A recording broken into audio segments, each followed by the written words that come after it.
अस्सलाम वालेकुम दोस्तों, तुम देखते पे लुडन पंजाब टीवी ते मैं तुहाडा मेज़बान मुहम्मद अहमद। सब तो पहले जनाब अपने चैनल लुडन पंजाब नूं करना है सबसक्राइब और बैल आइकन नूं करना है प्रेस ताकि मेरी आने वाली अच्छी और बेहतरीन वीडियो जनाब मेरे वीर वेखन। सब तो पहले जनाब वीरां वास्ते दो बैड़ा लैके आए साहीवाल दे विच। एक गब्बन ने जनाब, एक सूई हुई है। दोवां दियां तसल्लियां कराने वीरां नूं, बाकी लैने देने नसीबां दी गल है जनाब। मेरे वीर वेखन माशाअल्लाह जानवर वेखन और तसल्ली करन। खाना वाने की इंशाल्लाह पूरी तसल्ली होगी। एक एक चीज़ की जनाब तसल्ली करावांगे। बाकी ये भी मेरे वीरों को पता है कि हमेशा लुडन पंजाब से जनाब अच्छी चीज़ और जनाब मुनासिब कीमत के लगती है। यह जनाब मेरे वीर तसल्ली कर लैन। और भाई खलील को जनाब जानवर मेरे वीरों को पता है कि दो दो तीन तीन चढ़ाई देने और बड़ी मुनासिब और मकबूल रोज़ी लैके जनाब जानवर देंदा है। ये अल्लाह पाक का शुक्र है इनते कि बहुता लालच नहीं करता और जानवर भी अल्हम्दुलिल्लाह चढ़ता विकदा है जनाब। मेरे वीर वेखन माशाअल्लाह कि वैर नूं थण किड्डा सोहना और विरला हर चीज़ की जनाब तसल्ली करनी मेरे वीरां ने। मुठ मुठ का जनाब थाने पूरा और विरला शिरला हर चीज़ की जनाब कैमरे की नज़र है। और इंशाअल्लाह मालक को हर गलबात की तसल्ली लवांगे कि जनाब ये दुध किन्ना करती है और सूई किन्ने दिहाड़ियां दी है, मगर की है, ये सारिया गल्लां बातां बाद च मालक को पुछने हैं। मेरे वीर पहले आप तसल्ली कर लैन वैड़ दी पूरी तरह। बाकी जनाब दूसरी वैड़ है वो जनाब गब्बन है, वो कोई 8 दिन 10 दिन जनाब लैंदी है। ये भी मेरे वीर वेख लैन। वीरां दे सामने पहला जनाब इन्हें सुना है जनाब मेरे वीर वेखन साथों जनाब कैमरे थोड़ा डरी खड़ी। बाकी इंशाल्लाह वैड़ थल्लों चंगी बनेगी।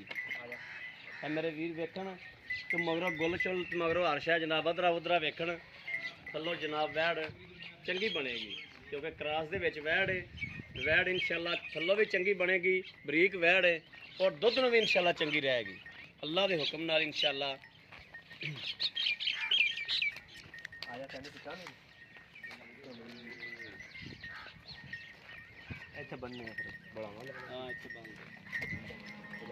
जनाब मेरे वीर तसल्लियां करन। बाकी जनाब ये मालक को आप पुछ लेने भी 8 दिन लैंदी है 10 दिन लैंदी है। सन बड़ा सोहना वैड़ नूं माशाअल्लाह। खलील भाई इन्हें दूजा सोना कि पहला सोना? दूजा सुआ सोना जी, दूजा सुआ सोना है। ठीक हो गया, डर भी पई आओ जी बाहर मड़ा यार। अस्सलाम वालेकुम जी। वालेकुम सलाम। की हाल है भाई खलील? अल्लाह का शुक्र है ठीक ठाक हो भाई खलील? जी अपनी वैड़ विखाई पहले नंबर ते। हाँ जी ए ली हाँ जी ये सूई हुई है, ये सूई है। किन्ने दिनों दी? ਇਹਨੂੰ ਅੱਜ ਹੋ ਗਿਆ 8-9 ਦਿਨ ਸੂਈ ਨੂੰ। 8-9 दिन हो गया। ਹਾਂਜੀ ਇਹਦਾ ਬੱਚਾ ਛੱਡ ਕੇ ਲਿਆਈ ਪੁੱਤਰੇ? ਬੱਚਾ ਲਿਆ ਨਹੀਂ। ਅੱਛਾ ਇਹਦਾ 8-9 ਦਿਨਾਂ ਦੀ ਸੂਈ ਹੈ ਤੇ ਇਸ ਟਾਈਮ ਇਹ ਮਗਰ ਕੀ ਜਾਂਦੇ? ਇਹਦੇ ਮਗਰ ਵੱਛਾ ਹੈ। ਬੱਚਾ ਤੈਨੂੰ ਸੂਆ ਕਿਨੂੰ ਹੈ? ਇਹ ਦੂਜਾ ਸੂਆ ਸੂਈ ਹੈ। दूसरा सुबह सोई है। ਹਾਂਜੀ ठीक हो गया। अब बच्चा भी जनाब विखाने वीर ए बच्चा भी विखा दे। ਇੱਥੇ ਨਵੀਂ ਬੰਨ ए जनाब इस वैड़ का बच्चा है। ਥੱਲੇ ਨਾ ਪੈਣ ਦੇ ਮੋਟਰ ਮਾਰਦਾ पूरा बन ਬੰਨ ਉੱਥੇ ਬੰਨ उसे बांधे पावे ਆ बस बन। ਮਾਰਦਾ। ए जनाब बच्चा है मगर अच्छा 8-9 दिहाड़े सूई ते पाई खलील इनते थल कोले दुध किन्ना है जेड़ा ਆਪਾਂ ਚੁਆ ਕੇ ਵੀਰਾਂ ਦੇ ਦਈਏ 2 ਟਾਈਮ 3 ਟਾਈਮ ਕੋਈ ਤਸੱਲੀ ਕਰਕੇ ਇੱਥੇ ਲੈ ਇਹ ਥੱਲੇ ਦੁੱਧ 12 ਲੀਟਰ ਹੈ ਜੀ। 12 ਲੀਟਰ ਆਪਾਂ ਚੁਆ ਕੇ ਦਿਆਂਗੇ। 12 ਲੀਟਰ ਚੁਆ ਦਿਆ ਚੁਆ ਕੇ ਦਿਆਂਗੇ ਬਿਲਕੁਲ ਜੀ। ਭਾਵੇਂ ਕੋਈ 2 ਟਾਈਮ ਚੋਵੇ 3 ਟਾਈਮ ਚੋਵੇ। ठीक हो गया। अच्छा भाई खलील इनके ਜਿਹੜੇ मुनासिब जे पैसे नहीं वो भी दसो सर। ਮੁੱਲ ਆਪਾਂ ਅਲਹਮਦੁਲਿਲਾ ਉਹ ਹੀ ਮੰਗੀ ਦਾ ਜਿਹੜਾ ਮੁਨਾਸਿਬ ਹਾਂ ਆਦੀ ਮੁਨਾਸਿਬ ਰੋਦੀ ਰੱਖ। ਖੱਬੇ ਆਪਾਂ ਕਦੇ ਵੀ ਨਹੀਂ ਮਾਰੇ।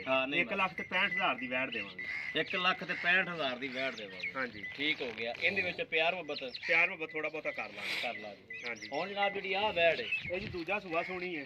ਦੂਜਾ ਠੀਕ ਸੂਆ ਹੈ। ਸੋਣੀ ਹੈ। ਠੀਕ ਹੋ ਇਹ ਗਿਆ। 10 ਦਿਨ ਲੈ ਜਾਵੇ 8 ਦਿਨ। ਠੀਕ ਹੈ। ਠੀਕ ਹੈ ਮਾਲਕਾਂ ਨੇ 10 ਤੋਂ 12 ਦਿਨ ਸਾਨੂੰ ਦੱਸੇ ਨੇ। ਠੀਕ ਹੈ ਪਰਸੋਂ ਅਸੀਂ ਲਈਏ ਇਹਦਾ। ਪਰਸੋਂ ਲਈਏ। ਹਾਂਜੀ ਠੀਕ ਹੋ ਗਿਆ। ਉਸ ਹਿਸਾਬ ਨਾਲ ਦਿਨ ਲੈਂਦੀ ਹੈ 10। 10 ਠੀਕ ਹੋ ਹੈ ਗਿਆ। ਸੂਆ ਸੂਏਗੀ ਦੂਜਾ। ਠੀਕ ਹੋ ਗਿਆ। ਤੇ ਜਿਹੜੇ ਪਿਆਰ ਮੁਹੱਬਤ ਵਾਲੇ ਪੈਸੇ ਨੇ ਨਾ ਉਹ ਹਾਂਜੀ। 1,40,000 ਰੁਪਏ ਲਵਾਂਗੇ ਆਪਾਂ। 1,40,000 ਰੁਪਏ। ਹਾਂਜੀ ਇਹ 1 ਲੱਖ ਤੇ 40 ਚੋਂ ਵੀ ਸਾਡੇ ਨਾਲ ਮੁਹੱਬਤ ਮੇਰੇ ਵੀਰ ਨਾਲ ਹੋਵੇ ਥੋੜੀ ਬਹੁਤੀ ਕਰ ਲਾਂਗੇ, ਲੇਕਿਨ ਆਪਾਂ ਪਹਿਲੇ ਮੁਹੱਬਤਾਂ ਕਰਦੇ ਹੀ ਦੀਆਂ, ਤੈਨੂੰ ਪਤਾ। ਹਾਂ ਬਿਲਕੁਲ ਠੀਕ ਹੈ। ਮੈਨੂੰ ਆਦੀ ਮਕੂਰ ਰੋਦੀ ਜਿਹੜੀ ਨਾ ਹਮੇਸ਼ਾ ਜਿਹੜਾ ਵੈੜ ਮਾਸ਼ਾਅੱਲਾ ਚੰਗੀ ਬੜੀ, ਵੈੜ ਕਰਾਸ ਵੀ ਹੈ। ਕਰਾਸ ਵੀ ਹਾਂਜੀ ਸਿਆਣਿਆਂ ਦੇ ਨੇ ਵੀ ਚੱਲਦਾ ਜਿਹੜਾ ਨਾ ਪਾਣੀ ਹੁੰਦਾ ਪਾ ਕੇ। ਬਿਲਕੁਲ ਆਪਾਂ 2-4000 ਰੋਜ਼ੀ ਨਾਲ 2-4000 ਰੋਜ਼ੀ ਲਈ ਤੇ ਜਾਨਵਰਾਂ ਦਾ ਫੜਾਇਆ। ਹਾਂਜੀ ਠੀਕ ਹੈ ਨਾ। ਹਾਂਜੀ ਠੀਕ ਹੈ ਭਾਈ ਖਲੀਲ, ਹਾਂਜੀ ਯਾਨੀ ਕਿ 8 ਦਿਨ 10 ਦਿਨ 12 ਦਿਨ ਆਪਾਂ ਇਹਨੇ ਦਿਨ ਦਿਨ ਲੈਂਦੀ। ਠੀਕ ਹੋ ਗਿਆ। ਹਾਂਜੀ ਥਣਾ ਦੀ ਆਪਣੀ ਗਾਰੰਟੀ ਹੋਵੇ, ਥਣਾ ਦੀ ਗਾਰੰਟੀ ਹੈ, ਧਾਰਾ ਮਾਰ ਕੇ ਦੇਵਾਂਗੇ। ਠੀਕ ਹੋ ਗਿਆ। ਹਾਂਜੀ ਠੀਕ ਹੈ। ਲੋ ਜੀ ਮੇਰੇ ਵੀਰਾਂ ਦੇ ਸਾਹਮਣੇ ਜਨਾਬ ਦੋਵੇਂ ਬੈੜਾਂ ਦੀ ਤਸੱਲੀ ਕਰਾਤੀ ਹੈ। ਜਿਹੜੀ ਸੂਈ ਹੋਈ ਹੈ ਜਨਾਬ ਹੁੰਦਾ 1,65,000 ਰੁਪਏ, ਜਿਹੜੀ ਜਨਾਬ ਇਹ ਗੱਭਣ ਨੇ 8 ਦਿਨ ਲਵੇ, 10 ਦਿਨ ਲਵੇ, 12 ਦਿਨ ਲਵੇ, ਇਹ ਜਨਾਬ 1,40,000 ਰੁਪਏ ਦੀ ਹੈ। ਬਾਕੀ ਜਨਾਬ ਵੀਰਾਂ ਦੇ ਸਾਹਮਣੇ ਕਿਸੇ ਵੀਰ ਨੇ ਲੈਣੀ ਹੋਵੇ ਉਹ ਰਾਬਤਾ ਕਰ ਸਕਦੇ ਨੇ 0307 00 15 881 0307 00 15 881। ਇਹੋ ਜਨਾਬ WhatsApp ਨੰਬਰ ਹੈ, ਇਹੋ ਸਾਡਾ ਰਾਬਤਾ ਨੰਬਰ ਹੈ।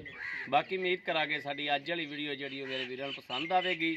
ਪਸੰਦ ਆਵੇ ਕਮੈਂਟ ਲਾਈਕ ਸ਼ੇਅਰ ਆਦੇ ਵੀਰ ਨੂੰ ਜ਼ਰੂਰ ਕਰਦਾ ਰਹਿਣਾ ਹੈ, ਤਾਂ ਕਿ ਤੁਹਾਡਾ ਵੀਰ ਤੁਹਾਡੇ ਵਾਸਤੇ ਬਾਹਰ ਫਿਰ ਕੇ ਅੱਛੇ ਤੋਂ ਅੱਛਾ ਜਾਨਵਰ ਲੈ ਕੇ ਹਾਜ਼ਰ ਹੁੰਦਾ ਰਹੇ।